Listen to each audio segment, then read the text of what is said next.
बिस्मिल्लाहिर्रहमानिर्रहीम। अस्सलाम वालेकुम नाज़रीन, उम्मीद और दुआ करता हूँ कि आप लोग जहाँ जहाँ पर होंगे खैर आफियत से होंगे। नाज़रीन, आज फिर अपोजिशन को लेकर पाकिस्तान के अंदर एक हैपनिंग डे था जहाँ पर अपोजिशन ग्रैंड अलायंस बनता दिखाई दे रहा है। वहाँ पर एक तशवीशनाक या इस तरह की कह लीजिए खबर कि जो बहुत ज़्यादा एक्सपेक्टेड नहीं थी, वो मौलाना फजलुर रहमान साहब का आज एक कॉन्फ्रेंस जो अपोजिशन ने यहाँ पर करवाई है वहाँ से मिसिंग होना था।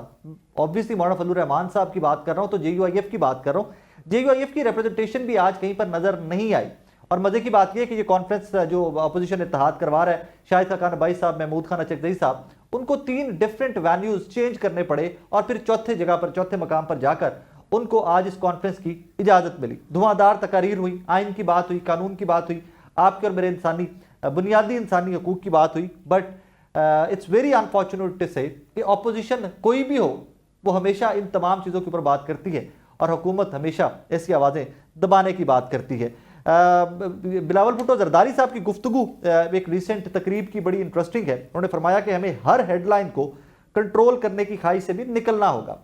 आप मीडिया को कंट्रोल नहीं कर सकते और सोशल मीडिया को तो यकीनी तौर पर कंट्रोल नहीं कर सकते। मेरे ख्याल में इस्लामाबाद में सॉफ्टवेयर अपडेट की ज़रूरत है। ये वही बिलावल भुट्टो जरदारी साहब फरमा रहे हैं जो 26वीं आईनी तरमीम में फ्रंट फुट पे थे। पीका के कानून की जब तरमीम पास हुई तो उसके अंदर भी वोट किया पीपल्स पार्टी ने, और आज बिलावल भुट्टो जरदारी साहब कहते हैं कि जनाब इस्लामाबाद में सॉफ्टवेयर अपडेट की जरूरत है। पता नहीं किसकी बात कर रहे हैं। इस्लामाबाद में तो पीपल्स पार्टी के वोटों से वज़ीर आज़म बैठा हुआ है, पता नहीं किसकी बात कर रहे हैं। पर इन्हीं इश्यूज़ पे बात करते हैं कि आज का जो कॉन्फ्रेंस हुई है इस्लामाबाद के अंदर, जहां पर जैसे सेड अर्लियर के धुआंधार खिताब हुए हैं, इसका इम्पैक्ट गवर्नमेंट पे भी कोई आ सकता है या ये कॉन्फ्रेंस सिर्फ होटल के एक कॉन्फ्रेंस हॉल तक रहेगी या ये यहाँ से ट्रांसलेट होती हुई आगे सड़कों पर भी आ सकती है ईद के बाद। नाज़रीन, एज सेड अर्लियर के अपोजिशन इत्तेहाद कॉन्फ्रेंस का इनकाद तो हुआ आज इस्लामाबाद में। कल सेकंड डे होगा और कल का सेकंड डे कैसा होगा उसमें काफ़ी बड़े बड़े जो स्पीकर हैं कल इन्वाइटेड हैं। But let's start with Nasir Bhatt साहब, PMLN से सेनेटर नासिर भट्ट साहब ने हमें ज्वाइन किया है कि प्रॉब्लम क्या था। अपोजिशन सड़कों की बात करती है, वहाँ पर रोका जाता है, एहतजाज की बात करती है, जलसे की बात करती है, वहाँ पर रोका जाता है। इवेंचुअली एक होटल में या एक किसी कॉन्फ्रेंस हॉल में कॉन्फ्रेंस करना चाह रहे हैं और 3 दफा उनको वहां से निकाला गया, चौथी जगह के ऊपर उन्होंने जाके कॉन्फ्रेंस की है। भट्ट साहब अस्सलाम वालेकुम सर। वालेकुम अस्सलाम जी। सर आप खैरियत से, ठीक ठाक हैं? बिल्कुल ठीक हूँ, खैरियत आप ठीक है? अल्हम्दुलिल्लाह सर, अल्हम्दुलिल्लाह। सर ऐसा कौन सा खौफ है अपोजिशन से कि 3 जगह पे, कल शाहिद खान भाई साहब ने प्रेस कॉन्फ्रेंस भी की है, 3 जगह के ऊपर कैंसिलेशन के बाद चौथी जगह के ऊपर एक होटल के कॉन्फ्रेंस हॉल से वो कॉन्फ्रेंस कर रही है अपोजिशन। ऐसा कौन सा डर है हुकूमत को अपोजिशन से? बिस्मिल्लाहिर्रहमानिर्रहीम। देखें, अपोजिशन जब भी कोई इस तरह का काम करता है हाइप बढ़ाने के लिए कि हमें वहां से रोका, हमें यहाँ से रोका, क्यों रोके हुकूमत? करे वो प्रेस कॉन्फ्रेंस कर रहे हैं, अगर हुकूमत रोकती तो प्रेस कॉन्फ्रेंस वो कर सकते हैं। ऐसा होता ही नहीं, जमहूरियत में ऐसा नहीं होता। वो प्रेस कॉन्फ्रेंस कर रहे हैं, उनको करनी चाहिए। हाँ, वो ये जरूर बात करते हैं कि हमें वहां फलां ने रोका, कुछ हमें प्रूफ ला दे कि कौन आके उनको रोक के गया है। तो पीका कानून बन गया, फिर हम उसके उस पे आगे उनको फिर हम पूछ लेंगे भाई आपको किसने रोका, उसका नाम बताएं। सर पीका कानून बन गया तो अभी भी शाहिद खान अब्बासी साहब ने, अचकजई साहब ने, हामिद रजा साहब ने रात को लंबी चौड़ी प्रेस कॉन्फ्रेंस की है, और अगर वो उस पर भी गलत बयानी कर रहे हैं तो पीका कानून लगा दें उन पे। तो देखे ना, फिर आपने आप खुद मान लिया कि प्रेस कॉन्फ्रेंस अगर रोकते तो कल भी हुकूमत रोक देती। आज हुकूमत को क्यों रोके? हुकूमत अपोजिशन का हक है प्रेस कॉन्फ्रेंस करना, वो करे। सर ये प्रेस कॉन्फ्रेंस नहीं, ये अपोजिशन इत्तेहाद कॉन्फ्रेंस हो रही है जिसके अंदर सारे रहनुमाओं को बुलाया गया है, वकला को, सहाफियों को, सारी कम्युनिटीज को आज इकट्ठा किया गया था वहां पे। जी ठीक है, नहीं अपोजिशन, लेकिन ये अपोजिशन हो रहा है वो जो अपने आप को छुड़ाना चाहता था, जो अपने आप को जेल से लाना चाहता था। मेरे अपोजिशन उस पे नहीं आ रही कि इसको बाहर निकालें। अपोजिशन बिल्कुल हुकूमत होती है, एक अपोजिशन होती है। जमहूरियत में 2 ही चीजें होती है, हुकूमत और अपोजिशन। 1.5 साल से इमरान तो कोई अपोजिशन नहीं कर सका। तो ये अगर जो अपोजिशन की बातें इकट्ठी होती हैं तो बिल्कुल होना चाहिए। कहते हैं ना कि तनकीद बाय तामीर होनी चाहिए, करें। अब देखते हैं क्या होता है। ये तो एक स्टार्टिंग है ना, पता नहीं इमरान खान क्या कहता है, उसको पीछे खड़ा करेंगे, किधर जाएगा वो। तो अपोजिशन हो रही है तो जरूर अपोजिशन बननी चाहिए, अपोजिशन होनी चाहिए। पंजोता साहब, ऑपोजिशन बननी चाहिए, ऑपोजिशन होनी चाहिए, लेकिन एट द सेम टाइम आप लोग प्रेस कॉन्फ्रेंस भी करते हैं कि 3 जगह पे हमें कॉन्फ्रेंस का इनकाद नहीं करने दिया गया। जरा नासिर भट्ट साहब को बता दीजिए कि वाकई में नहीं करने दिया गया या सिर्फ आप लोग मीडिया हाइप के लिए कर रहे थे? आपने मौका दिया था कि भाई देखें, बात ये है कि जो कुछ पाकिस्तान के साथ हुआ है, हो रहा है, इन 2 सालों में हुआ, जो चादर शाह दीवारी का तकदस पामार हुआ, अगवा किया गया, छापे मारे गए, गिरफ्तारी की गई, वीडियोस दी गई, सारा कुछ हमने हर जगह पर इनके सामने रखा भी, तमाम सोशल मीडिया पर भी मुख्तलिफ वीडियोस चली। कत्लेआम किया गया 26 को, लोगों को उठाया गया, लोगों को जेलों में डाला गया, 10,000 लोग उस वक्त 9 मई जब पूरा एक प्लान इन्होंने एग्जीक्यूट किया जिसमें ये चाहते थे कि पीटीआई को बिल्कुल ख़त्म किया और जवाब मिल जाए, तो उस टाइम भी 10,000 लोग गिरफ्तार हुए। और इसी तरह उस वक्त 15 लोगों के हमने नाम भी दिए जिनको शहीद किया गया, वैसे वो 25-26 लोग थे। लेकिन बात यह है कि उस पर इन्होंने हमेशा जो है वो आंखें बंद रखी और कहा कि कुछ हुआ ही नहीं है और कोई एविडेंस लेकर आए। हालांकि हम हर जगह पर एविडेंस भी दे रहे हैं, हम अदालतों में भी जा चुके हैं, हम पटिशन के अंदर भी वो तमाम तरह हमने खत लिखा है चीफ जस्टिस ऑफ पाकिस्तान को, वहां भी हमने ये तमाम जिक्र किया है। जो इलेक्शन के अंदर डाका डाला गया वो भी जिक्र किया गया है, वो देखने को तैयार है। दूसरी ये चीज है कि जहां पर ये बात की जा रही है, बड़ी अच्छी बात है जी, हम इसको बड़ा अप्रिशिएट करते हैं जी, बिल्कुल ये कर सकते हैं जी, बिल्कुल इत्तेहाद करें जी, बिल्कुल बात करें, हम इसको बड़ा अच्छा समझते हैं जी, इनका हक है जी। हाँ। बातें क्या करने से आप अपनी क्रेडिबिलिटी जो है वो बढ़ा लेंगे, या आप कहेंगे, लोग समझेंगे कि जी वाकई आप तो बड़े जमहूरियत पसंद हैं। तो सबसे पहले अगर आपने ये बात करनी है या आइन की सरबुलंदी को आपने सपोर्ट करना है तो इस्तीफे दें और अपने घरों में जाएं, और जो आपके ऊपर केसेस बने हुए थे उनका सामना करें। बल्कि डील वाला जो रास्ता चूज किया गया था उसको भी आप पूरी कौम के सामने रखें कि हम लंदन एग्रीमेंट के तहत आए और हमें फॉर्म 47 के मुताबिक जितवाया गया, हमने पीका लॉ लाए, हम लोगों के ऊपर ये सारा कुछ जुल्म सितम किया, लोग वाकई हमने अगवा किए, उसमें हमारी पूरी सहूलतकारी मौजूद थी, लोगों से प्रेस कॉन्फ्रेंस करवाई गई, पार्टी से निशान छीना गया, उनको इलेक्शन के अंदर उतरने नहीं दिया, उनके साथ जो हर्डल्स पेश आई उसके बाद जो सारा अमल किया गया। तो फिर तो हम कहें कि आप कानून और आइन की बालादस्ती को बिल्कुल सपोर्ट करें।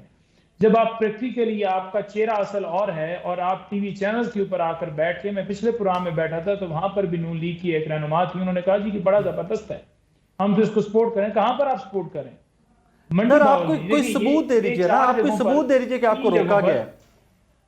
बिल्कुल तीन जगहों के ऊपर हमें करने की इजाजत नहीं दी गई। एक जगह पर कहा गया कि जनाब यहाँ पर इजाजत नहीं है, दूसरी जगह पर भी ये कहा गया, फिर 11 के अंदर पुलिस भिजवाई गई और तो जैसा साहब मुझे 1 मिनट दीजिएगा, कामरान मुर्तजा साहब ने हमें ज्वाइन किया। कामरान साहब अस्सलाम वालेकुम सर। जी वालेकुम अस्सलाम। सर आप खैरियत से ठीक ठाक हैं?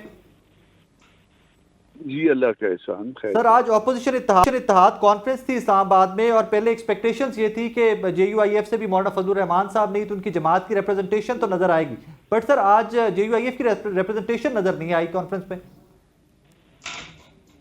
वो आज नहीं कल नजर आएगी आपको। आज तो मीडिया का दिन था या और जो पढ़े लिखे लोग थे उनका दिन था। पॉलिटिकल पार्टीज तो सर क्या मतलब JUIF के लोग पढ़े लिखे नहीं है? हम तो आपके एक्सपेक्ट करते हैं कि आप सबसे ज्यादा पढ़े लिखे हैं पॉलिटिकली। मुझे यही बताया गया। नहीं सर, वहां पर पॉलिटिकल लीडर्स भी थे, महमूद अचकज़ई साहब थे, शाहिद खाकान अब्बासी साहब थे, मुस्तफा नवाज खोखर साहब थे, मिफ्ता इस्माइल साहब थे, सबने कहा